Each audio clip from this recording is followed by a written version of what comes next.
UFOs. People claim to see them all the time. Disc-shaped ones, balls of light, motherships. We can picture them from the outside. But what do they look like on the inside? Who has been up there? And what did they see? Join us as we investigate famous alien abductions and the abductees' descriptions of inside UFOs.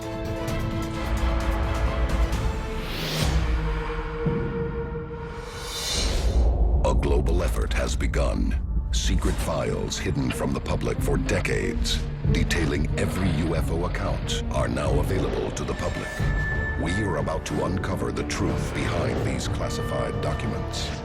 Find out what the government doesn't want you to know. Unsealed Alien Files. Exposing the biggest secret on planet Earth.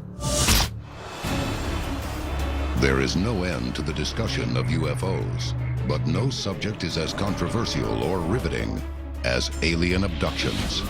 And alien abduction is the only type of encounter in which eyewitness testimony can reveal details about the inside of unidentified flying objects.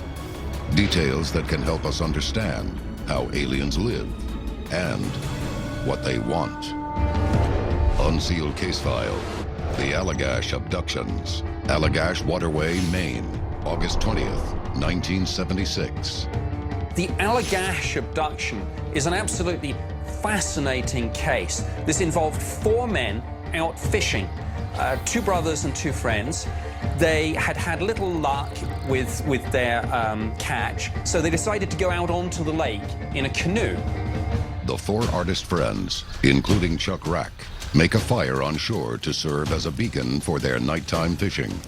What they don't know is that instead of catching something below, they are about to be caught by something above, something that will ultimately drive their friendships apart.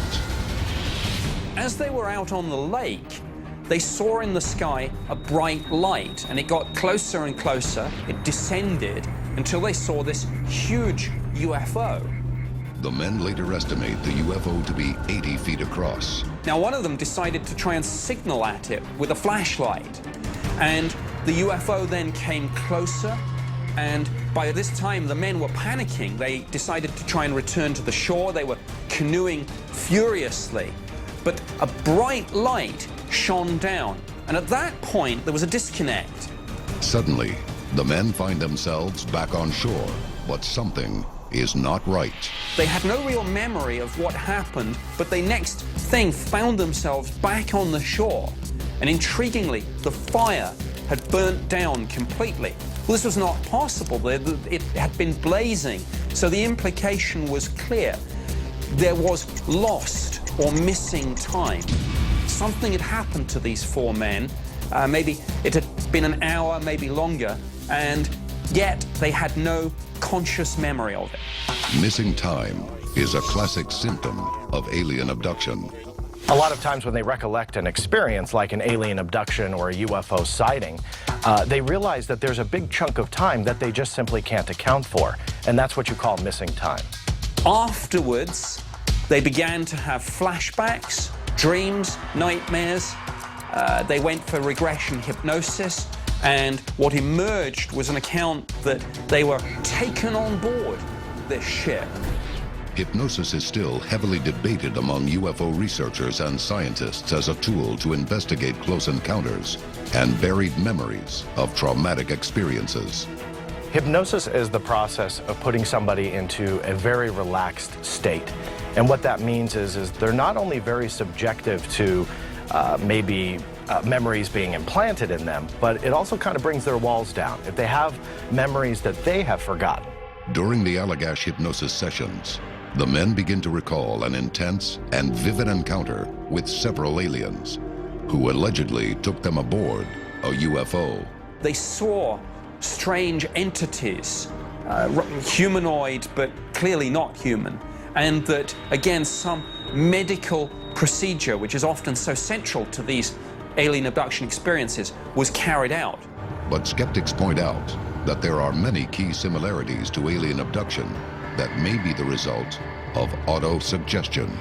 People literally report that they are floated into the craft somehow, often through the solid surfaces, through walls, through ceilings, through the hull of the ships themselves. Often, after that, they find themselves in an enclosed space of some sort.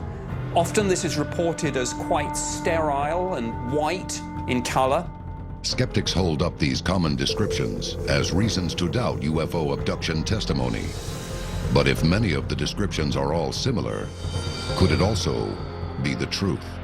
There are frequent reports of a table or a raised platform in the center of what's often described as a fairly round but otherwise featureless space. When you listen to stories of abductions and the settings that they will recollect, some of them and most of them will actually remember being in some type of medical room, medical examination room with equipment around and their abductors above them. But you have to assume that that's not the only part of the ship. Coming up, we investigate a famous abductee couple who are shown much more than just the medical room inside a UFO. This is Unsealed Alien Files. Welcome back to Unsealed Alien Files. Many abductees provide similar reports of being taken by aliens to medical rooms inside UFOs. Skeptics and believers all have the same question. Why? Unsealed case file. The Betty and Barney Hill abduction. September 19th, 1961. Portsmouth, New Hampshire. This was a case of a couple returning home late at night, driving down the archetypal lonely country road near Exeter, New Hampshire. Betty and Barney Hill were driving down the highway when they witnessed a UFO. The couple initially describes the craft as multicolored lights flashing across the moon. The UFO rapidly descends, and Barney stops their car in the middle of the highway. A huge, silent, disc-shaped craft hovers in front of them. Using binoculars, Barney claims to see 11 humanoid figures staring out of the row of windows. And as the craft then hovered over their car, cast a big light down on them. Fearing for their lives, the couple jumps back in their car, but are pursued by the UFO. The next thing they know, they wake up 35 miles farther down the road.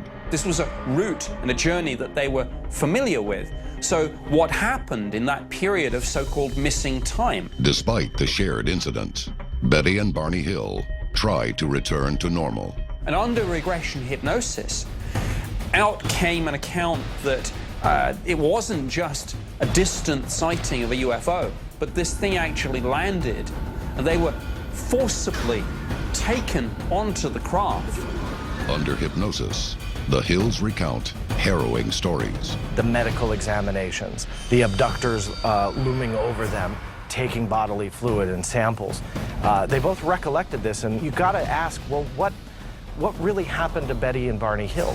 Barney Hill claims the aliens were almost human, and that they took him to a small examination room and placed him on a rectangular table.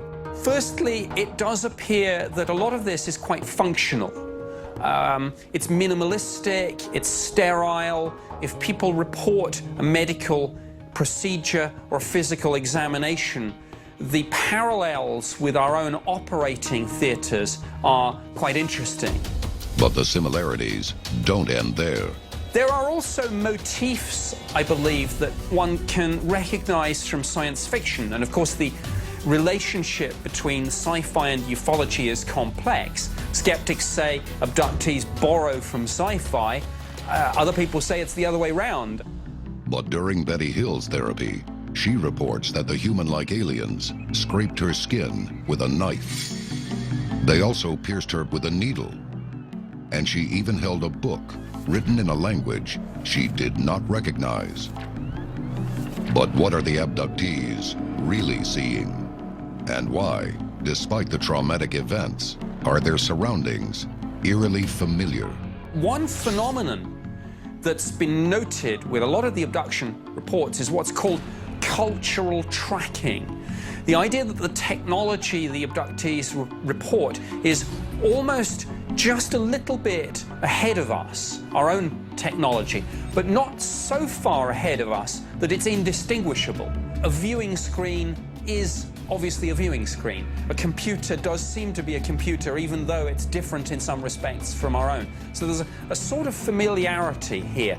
Which may explain why experiencers and abductees who are in different parts of the world that experience different abductors with different physical features, why the ships themselves are different as well. With so many common similarities across many abductee reports, the question remains, is alien abduction testimony merely a fabrication? Or is it an attempt to make sense of something beyond human comprehension? Coming up, we reveal the vast interior of a UFO mothership from one of the most well-known alien abductions of all time. This is Unsealed Alien Files. Welcome back to Unsealed Alien Files. Many abductees who have allegedly witnessed the inside of a UFO report surroundings of a strangely familiar, yet advanced technology. But one man's now famous encounter describes something much more. A mothership. Unsealed case file, the Travis Walton abduction. November 5th, 1975, Apache Sitgreaves National Forest, Arizona. Travis Walton is employed on a logging crew in Arizona. After his shift ends, the crew drive back to camp. When a bright light appears just off the road, Travis decides to get a closer look. Now, Travis Walton was a bit of an extrovert, a bit of a daredevil, and while all his friends and work colleagues were screaming at him to get back in the truck, Travis Walton actually walked towards this UFO, almost like he was challenging it, like quite aggressively. But suddenly, Walton is engulfed by a beam of light coming from the UFO, and he disappears from view. At this point, he was struck by a beam, and it literally took him off his feet, threw him through the air, and his colleagues thought that he had been killed. Walton's co-workers drive away in a panic and later report his disappearance to the local sheriff. But 5 days after the incident, Walton's brother-in-law receives a call. Travis Walton himself turned up some days later, disorientated, disheveled, miles away, with little recollection of what had happened to him. It was only later, under regression hypnosis, that a fuller story emerged. Travis tells a terrifying story of being subjected to invasive medical examinations and extended confinement. Over the years, Travis Walton has agreed to sit a number of polygraph tests. Now again, if somebody was lying or had something to hide, I suspect he would have avoided putting himself in that position. If alien abduction is truly happening, what do the abductors want? If an intelligent civilization comes here and sees an incredibly inferior race, and their question is, how did the human race get there? How did this life form that has made these big buildings and they drive around in these cars, how did they come to be? Well, what are they going to do? We could probably safely assume they're going to do the exact same thing we would and experiment. While Walton's claims of a medical exam are a common thread among abductees, it is his description of the inside of the ship that defies explanation. He talks about multiple rooms, and he seems to have had some freedom at some point to move around within the interior. He saw, for example, one space which he almost likened to a planetarium. Walton describes a domed room with what seems to be a control chair in the center. he sat in this thing. There seemed to be some sort of controls. He played around with them, and it was almost like like you see in a planetarium where stars appear on the ceiling. Now, he figured it probably wasn't a good idea that he continued to play with these controls, but it's one of the rare instances we have in an abduction account of somebody actually getting to try out the technology for themselves. Walton is then escorted to another room in the spaceship that he claims is as large as an airplane hangar. He reports this as being a cavernous area where within the ship there were all these smaller craft, rather like the one that he was taken into. Walton witnesses multiple disc-shaped craft parked in the room that are each up to 60 feet in diameter. The intriguing parallel here is, I guess, the idea of an aircraft carrier. I mean, people talk in the UFO field with alien abductions about scout ships and motherships. It's clear from Travis Walton that he was taken from a scout ship onto a mothership. Are UFOs encountered on Earth merely the pathfinders for a colossal mothership?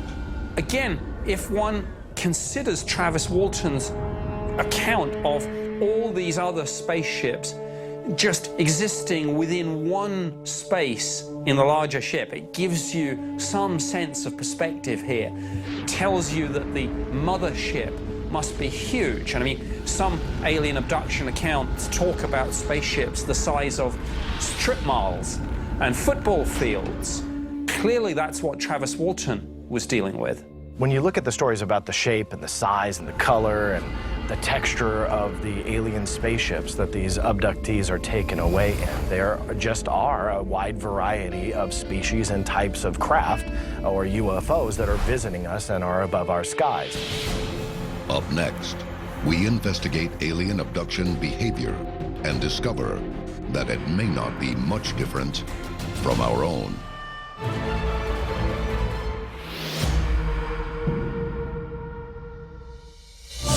Welcome back to Unsealed Alien Files. The time to act is now. Tell us your story.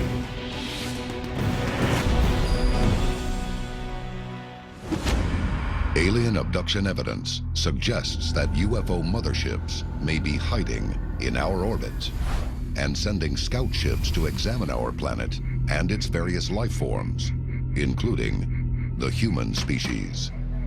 But some experts maintain their actions and methods are not unlike our own. Now, alien abduction tales are very hard to believe. It's a tough pill to swallow, don't get me wrong. But when you truly compare it and contrast it to the human race, to the science that we know, that we've learned from, that we've developed in just the last 150 years, when you look at that, we're on the same path. There's absolutely no difference between these crazy stories that some like to dismiss as just being fantasy versus our science that we've already done. So I think we're just pretty much on a crash course for the same path. It's just a matter of who's going to do it first. In all of these abduction reports, what's really critically missing is some absolutely definitive corroboration. Eyewitness testimony is important, and when it's corroborated independently, that's evidentially significant. But what we really need is information. And I think it's only a matter of time that if abductees are truly experiencing these types of rides on an alien spacecraft, some of them are more joyous than others, admittedly, but if they really are experiencing this, I think one day our digital technology will capture it. The extraterrestrials, if that's what we're dealing with, would only have to slip up once. And an abductee would only have to get lucky once and sneak something off the craft, and it's game over. And I look forward to the day when someone will manage to smuggle some artifact off a spaceship. And when that day comes, abductees may end up being the ones to prove the existence of extraterrestrials once and for all. This is Unsealed Alien Files, exposing the biggest secret on planet Earth.